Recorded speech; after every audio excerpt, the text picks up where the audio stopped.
Welcome back to How to Be a Better DM, the official podcast of Monsters.Rent.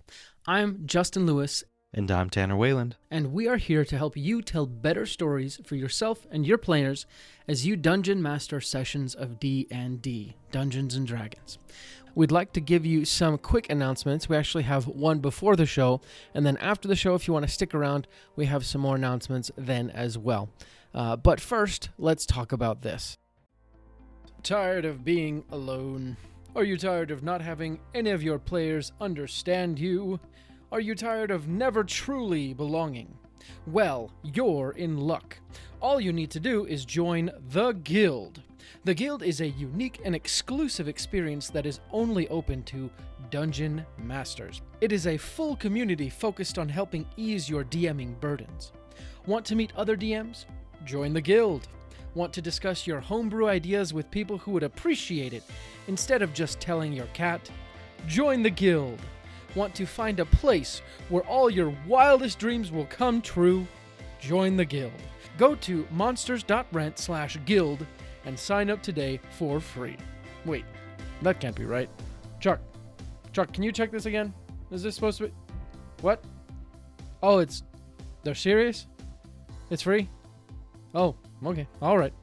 Yes, go to monsters.rent/guild and sign up today for free, even though they are crazy for giving this away for free. Common side effects may include burping, sneezing, laughing, breathing, hearing, listening, tasting, farting, critting, sarcasm, and in extreme cases, explosive diarrhea. Awesome. With that out of the way, we can get into today's show. Hello, and welcome to How to Be a Better DM. My name is Tanner Wayland, and today we're going to learn how to be the best possible DMs we can be for our players. So before I get into it, we actually have kind of, a weighty announcement for us. As some of you probably know, for the past year, we've been trying to do Monsters.Rent as well. That's the miniature rental business we were doing.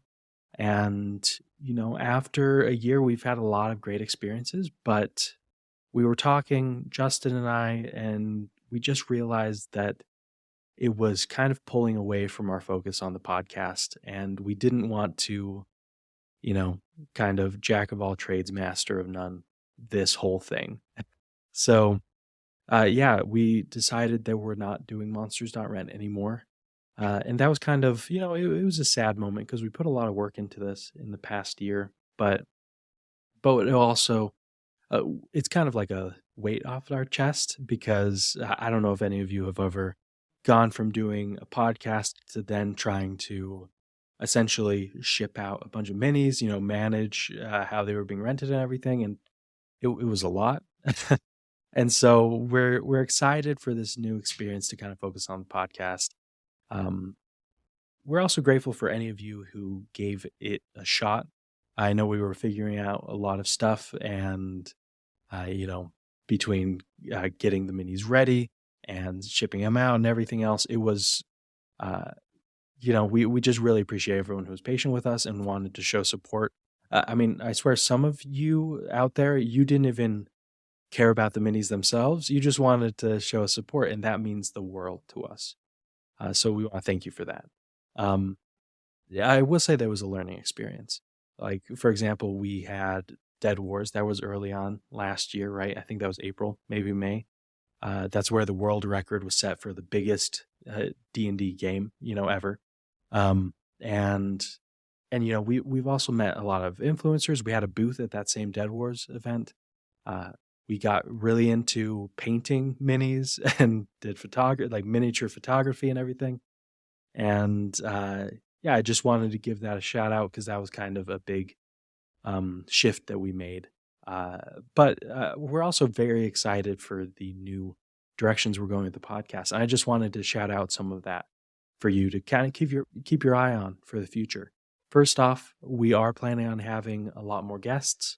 I know in the past we've had some great ones. We're trying to branch out even. Like this is kind of a little bit of a spoiler, but we are talking with a blacksmith in the near future about, how DMs can kind of make weapons into a bigger part of their campaign and also make it more realistic, like the actual forging process. and we're stoked out of our mind for that. So we hope that you like that and other kind of stuff. Uh, Also, Caden Otley, he's been on the show here and there, but we're very excited. He's going to be kind of joining in a more regular role. You're going to be hearing the occasional solo podcast from him. He'll be on the podcast where it's all of us a lot more often as well. And we're just so happy that he's in a much better place to be more involved now, and we're very excited about that. Also, and this is kind of bigger news, we did say that we wanted to focus more on the podcast. I guess the word should be podcasts, plural. We've mentioned the live play before, but we haven't mentioned that we're going to be starting a podcast, network essentially. We partnered with Jake Packham. You may not know him. He runs a wonderful podcast called Dungeon Mastermind. Very good at what he does. He's an amazing DM. He's actually the DM in our new live play that's coming out, Pact and Boon. That's the name of the podcast. He's going to be the DMing that, and basically his podcast Dungeon Mastermind, the new Pact and Boon live play podcast, and How to Be a Better DM. We're making a network out of it, so we can definitely make a lot better content to kind of meet your needs, and also just to keep things fresh. Because especially you guys know this is How to Be a Better DM. There's always ways we can improve, and that's not only DMing, but that's also definitely in terms of giving you guys the kind of content you deserve. So be excited for that. We certainly are. And be excited to see new faces, new opinions, and a lot better ideas out there than just what Justin and I can provide. And along with that, we'll also be doing a Patreon. So get excited for that, because we definitely are. And we've got some good ideas for the additional content and opportunities that it's going to give you guys for interaction with us. But if you want more info in the future, I believe it's live. Justin was just talking with me about this, but session0studios.com. That's going to be the kind of home base online, the website for our network. And I don't even think I said the name. I can't believe I forgot that. We are starting Session 0 Studios, which, if you know anything about our podcast, it shouldn't be that surprising that we went with something very much DM related with Session 0. So yeah, keep an eye out for more info on that. But you know what? I've been procrastinating long enough. Let's get to the meat. Let's get to the part where we're actually talking about how to be a better DM. And today we're going to talk about a very direct thing. Oftentimes we mention like, hey, we're going to talk about description, or we're going to talk about combat or something like that, right? This one is actually, we're talking about problem areas and how to address them and fix them as a DM. Now, when you hear problem areas, that might feel like a negative connotation. What I mean by it is your weaknesses as a DM and how you recognize them as a growth opportunity rather than a thing to always feel like held down by. For example, if you got asked, hey, what are your main weaknesses as a DM? Would you know how to answer? Like, if I asked you that question, would you be able to say, 1, 2, 3. These are the main 3 or 5 that I really want to work on? Most of us probably not, because at least for me, when I'm DMing, pretty consistently I finish a session and I feel like, oh, this could have been better, this could have been better. But I think about them from an individual situation perspective, right? Rather than as a pattern of something I could fix. If I'm dealing with a player and that player wants to do something and I really don't want them to do something, and there's a conflict there, and I consistently have conflicts with players who don't want to be railroaded in the way that I want, oftentimes I won't think of that as like, man, I have difficulty going along with player suggestions, or persuading in a way that makes them want to go along with what I want in a more persuasive way. I usually am not. I don't have the third person view enough to realize that it's a series of incidents arising from the same kind of problem area in my DMing style, and I just get frustrated instead of getting motivated to fix it. Hopefully, this is making sense. So, as an example, kind of to show you what this looks like, if I were to ask myself, like, hey, what could I improve the most? In my mind, I am going to add that railroading. I didn't just throw that out as just an example. It is something that I deal with. It's something where I definitely could, do it more nuanced in some places where, like, hey, I am railroading, but I'm also allowing a lot of choice for the players. Or I kind of provide a path in a way that's very attractive and alluring for the players. I could get better at that. Another thing is combat speed. And I'm putting this on here because I think most of us could get better at this, at prompting players to be ready. Hey, your turn's coming up. Have it ready. I'm going to give you like 10 seconds to say what you want to do, or whatever, right? Most of us could work on that, and I certainly could. Descriptive language. This is one I've talked a lot about in the past, and it's one that I still feel like some of my players, I just get in the mode and I'm like, okay, what's next? And I don't think about being in the moment and describing an action that the player is doing or that an NPC is doing or an event, right? Like a war band comes into town. Am I describing that in a way that's very visceral and that allows the players to kind of see it in their mind's eye? That's something I could improve. Those I'm going to throw out those options because I had time to kind of think about my DMing style and where I feel I'm kind of lackluster. And I kind of hope that while I was saying, kind of answering that question for myself, that you also were taking time to, look at yourself a little bit and ask, hey, what are my weaknesses? Now, why is it so important to recognize them? While I feel like I was assuming that everyone thinks that that's good. A lot of people avoid their weaknesses. They're like, no, I'll just really play into my strengths. And that's totally fine. But I think that if you're like me, I'm kind of a perfectionist in most of the negative ways, where I feel like I'm always trying to improve everything rather than focusing on key areas. And that's because I don't want to acknowledge all the different ways that I could get better. And I kind of just want to generally just get better without realizing kind of my my weakened state, let's say. But the problem is when you kind of do a scattershot approach like that, where you're like, oh, I'm sure I'll get better with time, then you might, but it's going to be much slower, and you're not going to realize the progress as much, and you're also not going to kind of reach that peak of DMing as efficiently as if you were like, hey, how about instead of me just trying to fit the whole elephant in my mouth at once, bite by bite, right? You know that idiom. And I think that that's key to being better as a DM is like, hey, you can't. I mean, we have a bunch of podcasts, like episodes that address so many different topics. And if someone just looks at that list, they're going to be overwhelmed, and understandably so. So what you need to do is not look at that whole list. You need to be like, hey, these three things. What episodes correspond with that? Or which practices can I do in life that will actually improve that? And when you have that kind of concentrated focus, you're going to see more progress. And also because of that visible progress, you're going to be much more motivated. I'm going to kind of give you an example of how once you've addressed that your weaknesses to then move on and improve on those problem areas. But first, I really want to thank our sponsor for the episode.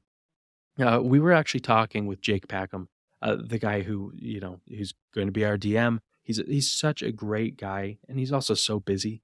I mean, he's got a family. He's working, I swear, like 3 jobs at this point. And he told us, he was like, hey, honestly, I have to drink at least a few energy drinks throughout the day to get what I need. But he and his wife really worry about their health, kind of like I do. I oftentimes avoid energy drinks, but then I just don't have energy, period. And so I had to tell him about Magic Mind. Magic Mind, as we mentioned in the past, is just incredible for it's kind of a guilt-free way to get that boost of energy that you need and that focus. It's got so many ingredients that, like for example, matcha. That's a lot better at kind of dispersing that caffeine than most other sources. It also has some great other like vitamins, nootropics, mushrooms that really help with focus and just general health. And because it's a small little, container, you're not going to have to chug down this whole thing. You just have a little, you drink the bottle and you're good. It's easy. It's easy to get. It's easy to use. Like even if you have a Sprouts Farmers Market near you, you can get it anytime, or you can just order it online. You can subscribe, and then they send you a whole pack of them, and then you're ready for the whole week or the whole month, whatever you need, right? I think that if you tried, then you kind of like Jake, you're not going to be feeling that guilt uh, from like, hey, I need energy to balance everything, but I kind of have to turn to unhealthy options. You don't have to do that anymore. Try out Magic Mind. You honestly won't regret it. And if you want it even for cheaper, if you go to magicmind.com/betterdm and use our code betterdm20, you can get up to 50% off of your subscription. So try that. And if you'd like to just test it, go to Sprouts Farmers Market. And then, of course, get the subscription because you won't regret it. I honestly believe that for you. So please try that, and let's get back to the episode. So, in terms of what the process is like for analyzing and working on problem areas, I already mentioned the first one, right? And that is, it kind of feels almost like a 12 steps program where it's like, hey, first you have to acknowledge the problem. That's kind of a matter of just reflection, especially after a session. Before you check with the players, before you do anything else, if you just write down like, hey, I feel like this could have gone better, and this, and this, and this. If you do that for a few sessions in a row, you're going to see some definite, patterns. And then if you also ask players in between sessions, hey, what do you think could have been better? Where weren't you very involved and interested in during the game? If you ask those questions, you're going to see a pattern, and you're going to be able to pick out like at least you're going to have to pare it down because there's probably going to be like a lot. But if you compare it down to like the three most common or the three that you feel would make the biggest impact, then you're golden. You go from there. And then the second step is once you like have like narrowed it down, you're like, hey, I could improve in a lot of places, but I'm only going to work on these three. The next step is you have to get specific with the planning and make smart goals, right? Uh, so for me, I mentioned that like, hey, I want to get better at practicing describing scenes, people, actions, events. Let's say that that's the one where I'm like, okay, I know that that's one I want to improve. Let's plan for that. I'm going to write that smart, specific goal, and it's going to be like, okay, for my next session, I'm going to write out the words to describe at least one new town or new room or new vista within the game. And I'm going to do at least one of those where I write it out and I rework it and I just make it exceptional.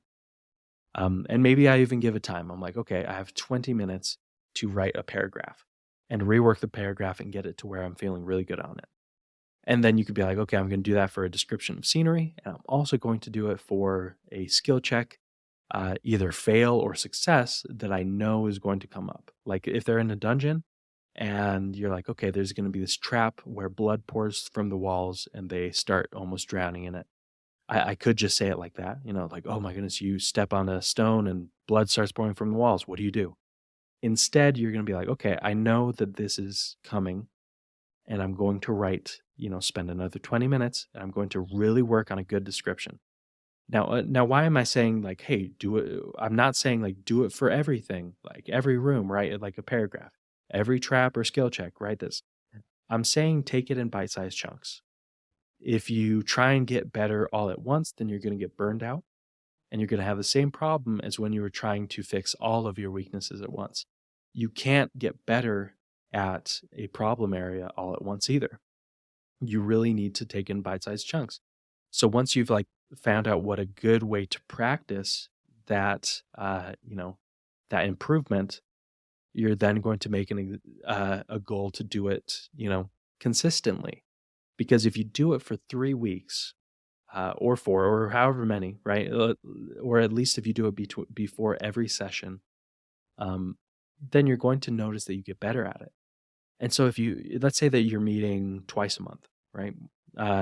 If you meet twice a month and you do this exercise before each time, then if you give yourself a time frame of 3 months, at the end of that point, or 6 months, you decide the time. Look at your progress. See if your progress in the areas where you weren't, prepared, if you've gotten better at describing things there, or whatever, right? If your goal was to get faster at combat or anything, see like, hey, you had prepared for specific encounters, like how to get faster. Have your other encounters also been faster because of that? And if so, that's going to give you a lot of motivation. Now, maybe you need to stick with it a bit longer and you have new ideas. Keep doing that and keep going until you're like, okay, I actually feel really good with this. I don't think it's a problem area anymore. I actually think that it's a strength of mine. If you've done that, then I think you're in a really good place to then, cross that off the list or just bump it down. And it's not anymore one of your like 3 major areas of improvement. It's become one that you're pretty happy with, and then you can move up another one, right? Or move on to the next one. My point is, if you focus on, deciding which ones are your main focus, and then you're able to make specific plans to improve on them over a realistic period of time, then you're going to get so much more improvement than if you just hope to absorb the universal essence of improvement by just thinking that you'd like to improve everything. It's much more efficient, and you'll be much happier if you get specific and if you see that progress. So I really hope that you're able to take these steps and apply it for yourself, right? When you have a second, when you're prepping your next session, just take a moment and figure out your main areas of weakness and then plan.